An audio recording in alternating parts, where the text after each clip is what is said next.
દર્શક મિત્રો, હું છું પરમાર અનિશા. તમે જોઈ રહ્યા છો લોક સામના ન્યૂઝ. તો જોઈએ આજના સમાચાર ભાવનગરથી અમારા રિપોર્ટર ગૌતમ બારિયા સાથે. ભાવનગર જિલ્લાના પાલીતાણા તાલુકામાં આવેલું લવાડા ગામે વાડીના સેઢા બાબતે પિતા પુત્ર પર જીવલેણ હુમલો.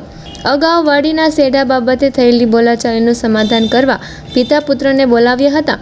સમાધાનના બહાને બોલાવી સામે પક્ષના 7 થી 8 અજાણ્યા લોકોએ કર્યો હિચકારો હુમલો. પિતાને લાકડીઓ ફટકારી અને પુત્ર પર તીક્ષ્ણ હથિયાર વડે કરાયો હુમલો.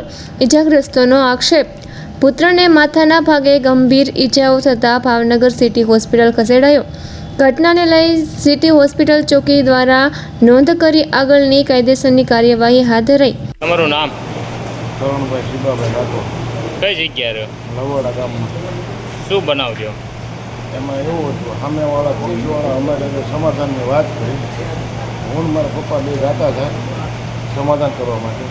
એવડા લોકો એની તૈયારીમાં હતા અને અમે ત્યાં ગયા એટલે એવડા લોકો 7-8 જણા અમારી ઉપર ઘાત કરવા મળ્યા સીધા. અમારા 100 બસોમાં અમે એના હાથમાં લાકડી હતી લઈ લીધી. મારા માથાના ભાગમાં તલવાર વાગી હતી. પછી મને કાંઈ ખબર છે નહીં.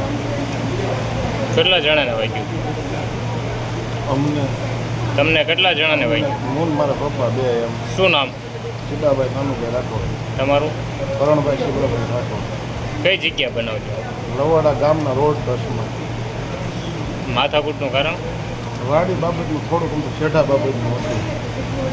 કોઈ જૂની અદાવત? કોઈ કશું કાંઈ નહીં. આ વિશે પોલીસ ફરિયાદ કરવાના? હા, કરવાના. તો ફરી મળીશું એક નવા સમાચાર સાથે. ત્યાં સુધી જોતા રહો લોક સામના ન્યૂઝ.